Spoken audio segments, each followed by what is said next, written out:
the summer of 2017, my family headed out west for a camping adventure in the mountains of Wyoming.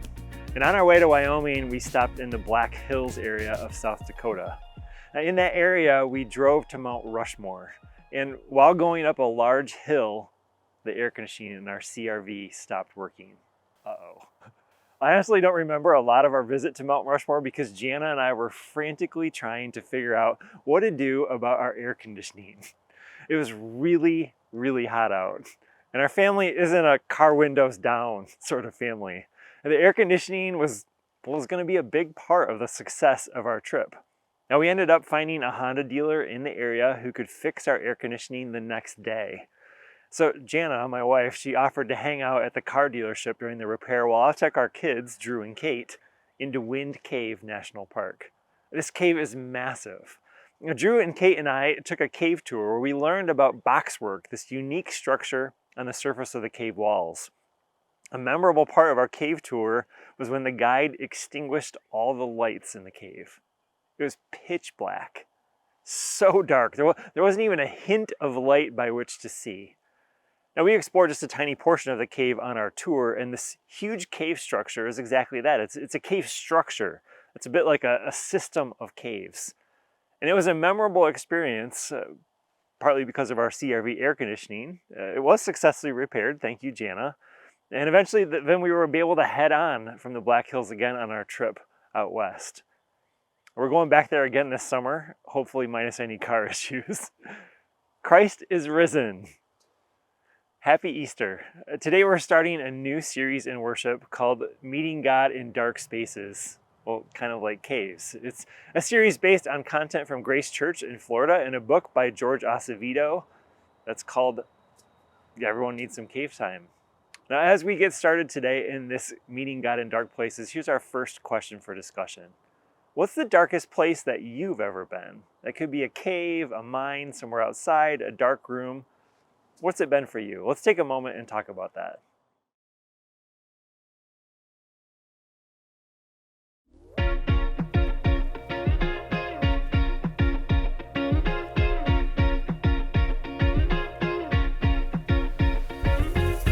We'll be looking throughout this series at biblical stories of men and women who spent time in literal caves, and these cave experiences were defining moments for these men and women of faith.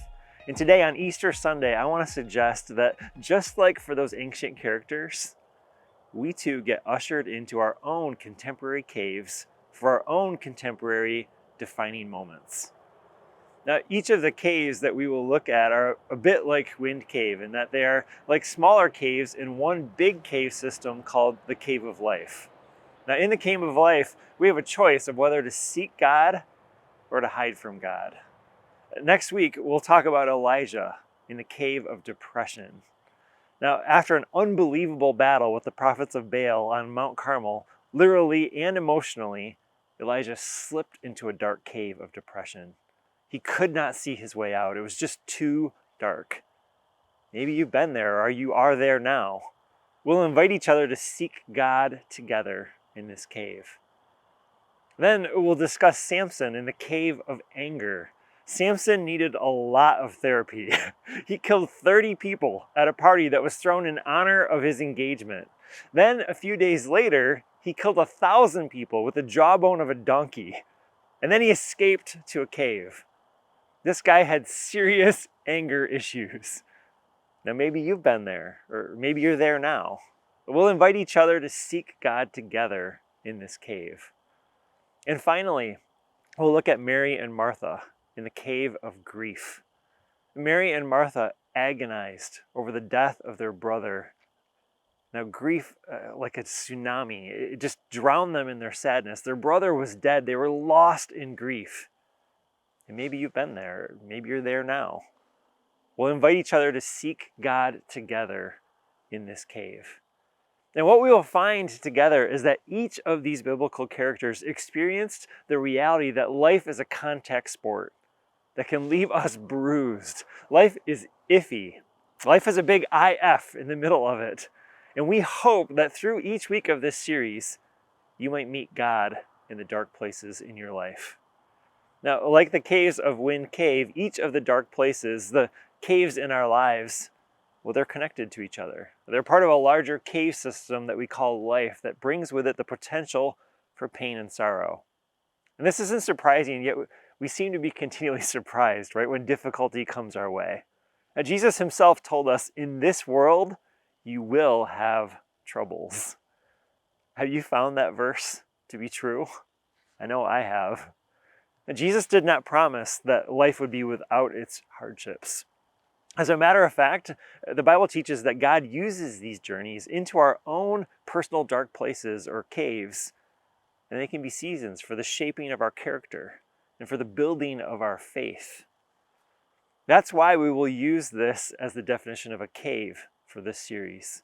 A cave can either be a hiding place or a holy place. Will you say that aloud with me, please? A cave can either be a hiding place or a holy place. Your season in your own unique cave, your dark space, is a place of choice. Will you allow this season of anger or fear or depression or whatever cave you're in to destroy you or to develop you? Will you hide from God, or are you open to God pursuing you? Sometimes, well, we're totally overwhelmed in our caves. We don't know up from down. We don't have the strength to allow God to come to us. And if that's where you are today, I'm sorry. And it's okay to just be and to hit the pause button right now. But eventually you're going to have to make a choice.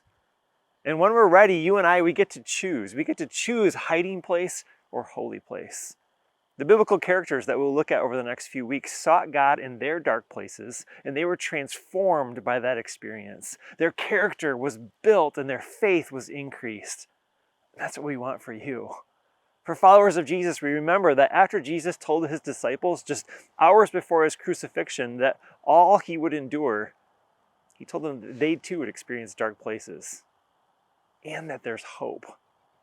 Here's the entirety of what Jesus said that I mentioned earlier. Here's just a piece of it before. Let's place this in context.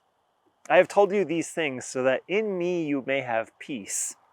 In this world you will have trouble, but take heart. I have overcome the world. Yes, we will have troubles. Yes, we will have dark times. And we can rest assured that no matter what the world throws our way, we are connected to the one Jesus who has overcome the world. Notice that Jesus said, I have told you these things so that in me you may have peace. So that in me you may have peace. Followers of Jesus are given the promise of supernatural peace as we walk into and out of our own unique caves, as long as we take Jesus with us. Now, on this Easter Sunday, it's appropriate and right that we start this series with it's really the last of the dark places. It's the cave of resurrection. This is where the story of life and the story of our lives are going, and we're spoiling the ending today. This place, this cave, it's a cave of victory. It's a cave of overcoming. It's a cave of deliverance. It's a cave of healing. But the cave of resurrection starts with the cave of death. And that's why we're here today at a cemetery. You may already know the story of Jesus and his life and death, but let's tell it again. The religious leaders, the political leaders, they conspired to kill Jesus, and they succeeded. He died. And from Friday to Sunday morning, Jesus was dead. No breath, no pulse, no blood flow, nothing. Death happens. And then early Sunday morning, Matthew's story of Jesus tells us that Mary Magdalene and another Mary made their way to the tomb, to a cave where Jesus' dead body had been buried just 3 days earlier. An earthquake and an angel rolled away the stone from the cave. And this is not to let Jesus out, but to let us in. Have you thought about the cave of resurrection that way? That stone was rolled away that Sunday morning. It was not just to let Jesus out, it was to let us in. Now the Marys looked into the tomb and they see an angel. And Matthew tells us what the angel said to them. The angel said to the women, "Do not be afraid, for I know that you are looking for Jesus who was crucified. He is not here, he has risen, just as he said. Come and see the place where he lay." Now, Jesus' cave of death was empty. What they expected to see was not there. He is not here, he has risen. That's worth repeating. Will you say that with me? He is not here, he is risen. It's the cave of resurrection. You see, friends, things are not always as they appear to be. The God we love and serve is masterful at transformation, and nothing screams transformation louder than Jesus' resurrection from the dead. Now, that was not expected. The Marys came to the cave of death expecting a dead body for them to tend to and to give with burial spices, but instead, they found an empty tomb. Now, Frederick Buechner, the great writer on the spiritual life, wrote, "Resurrection means that the worst thing is never the last thing." It's never the last thing.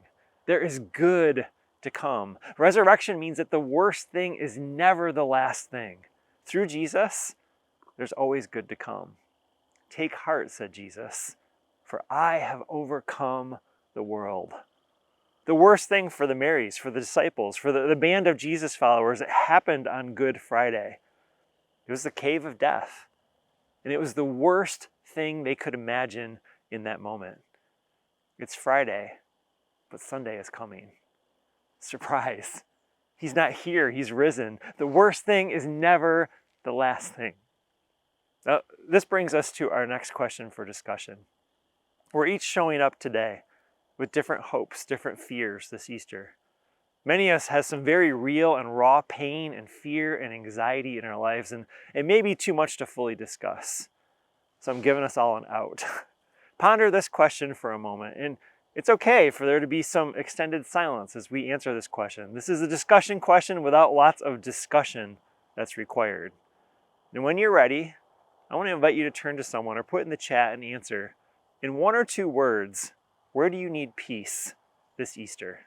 Let's discuss.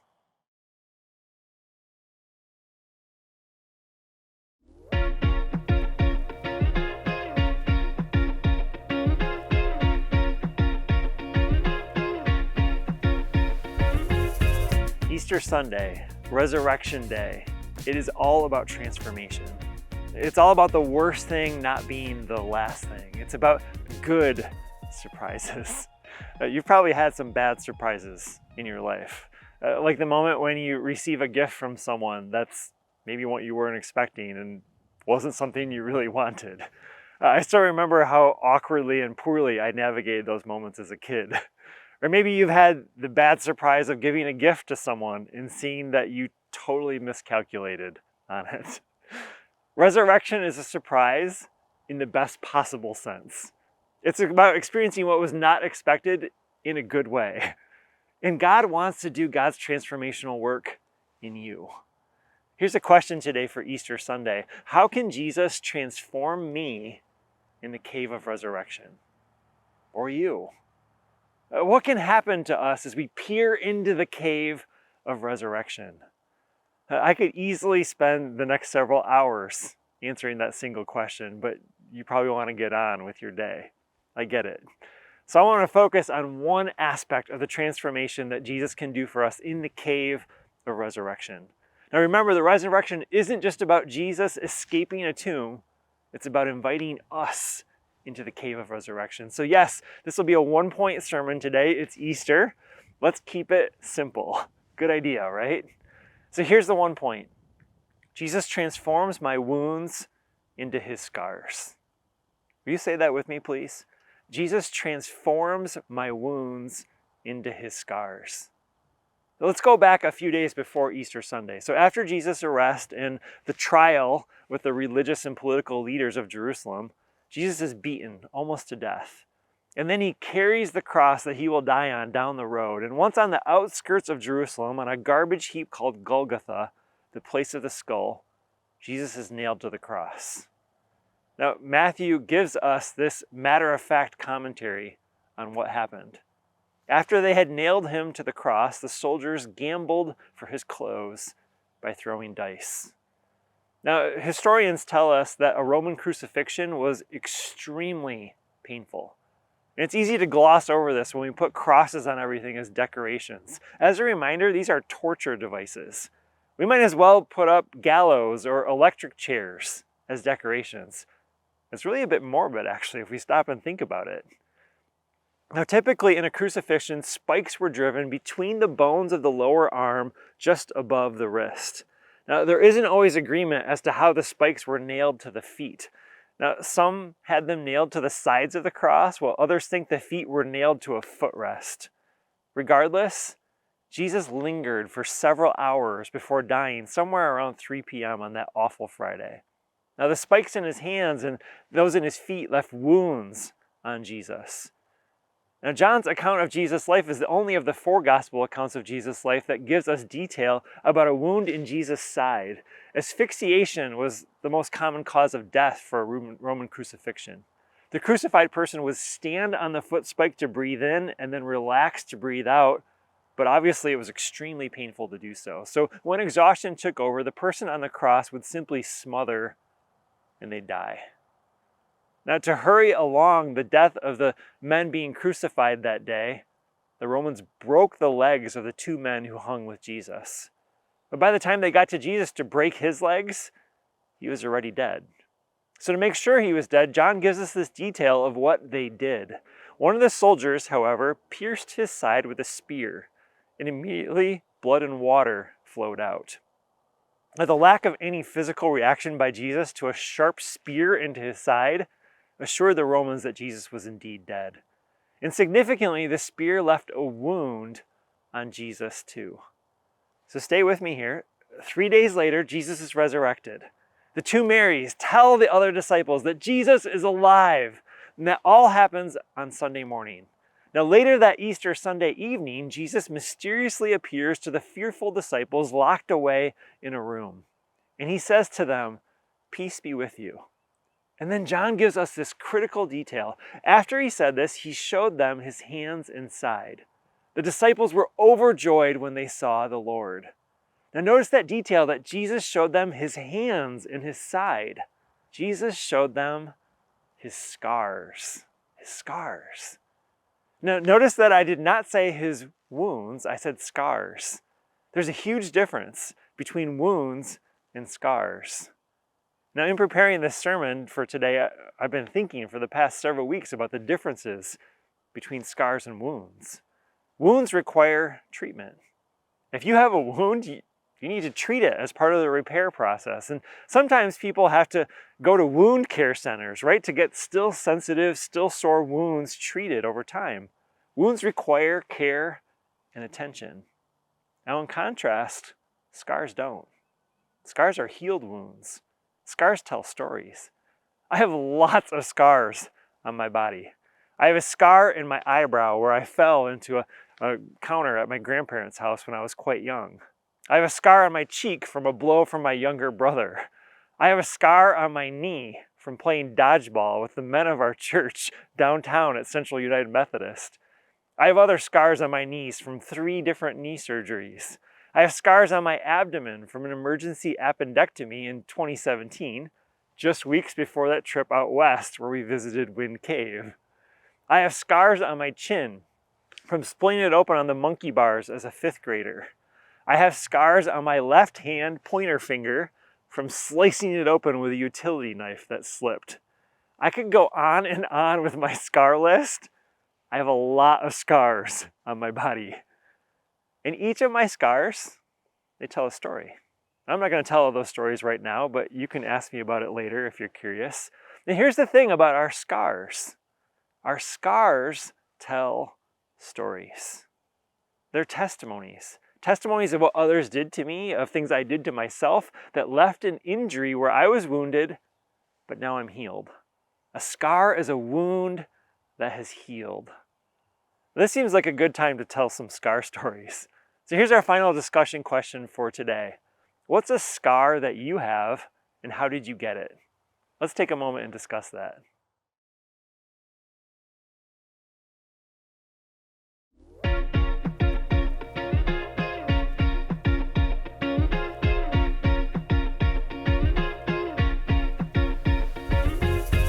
A scar is a wound that healed. Jesus' crucifixion wounds became his resurrection scars. His wounds told the story of his death, but his scars tell the story of his resurrection. Let me ask you, in the contact sport that is your life, in the iffiness that is your life, do you have wounds or scars? The reality is that most of us have both, right? I know that I do for sure. And here's how you know the difference. Are you still lost and disoriented in your cave of anger or fear or depression or temptation or grief or hopelessness? If it doesn't matter, if you got yourself in there or if someone else put you there, you have a wound. So give yourself time. Take a deep breath. Are you ready to accept the healing of a wound? Know that eventually wounds require care and attention. And when you're wounded, don't ignore it. Invite God into it. Allow and care for yourself enough to heal. Now, as a pastor, one of the things that breaks my heart is seeing so many people living with open wounds. Now, sadly, some people never leave their dark places, their caves, and they live with the constant pain that's either self-inflicted or been inflicted upon them by others. If you're hungry today for healing, I want to invite you today to let Jesus into your cave. Don't make your cave a place of hiding. Make it a place of holiness. May your cave be a cave of resurrection. In the cave of resurrection, we're transformed. We can be healed. We can find peace. If we let Jesus' resurrection power draw us out of our caves, we'll have a story to tell, and we'll have a scar to prove it. One of the greatest followers of Jesus had lots of wounds. He spent a lot of days in caves of anger and hatred and bigotry, killing some of the first followers of Jesus. And then this man, Paul, he met Jesus. And Paul's wounds became his scars. Paul preached powerfully about Jesus and the good news of his life, death, and resurrection. He planted churches all across Asia Minor. And to one of those churches, Paul wrote, "From now on, don't let anyone trouble me with these things. For I bear on my body the scars that show I belong to Jesus." Paul had scars that became his testimony that showed that he belonged to Jesus. The cave of resurrection did that for Paul, and it can do it for you too. God is in the business of turning our wounds into scars. And this Easter, whatever dark places you are in right now, Jesus wants to do that for you. The cave of resurrection declares that your wounds do not have to win. God can transform your wounds into his scars. Jesus is the one who rose victorious over sin, death, and the grave, and he did this for you. Not so that you'd stay in your cave, but that you'd experience the transforming power of God's love and grace shown through Jesus. Today, this Easter, may we go forth and be a people who experience dark spaces and who invite God into them so that we might encounter God in those dark spaces. May we allow God to work in and through us to transform our wounds into scars. And may we take those scars and use them to tell the stories of God's transformation where God has healed us and transformed us. Amen.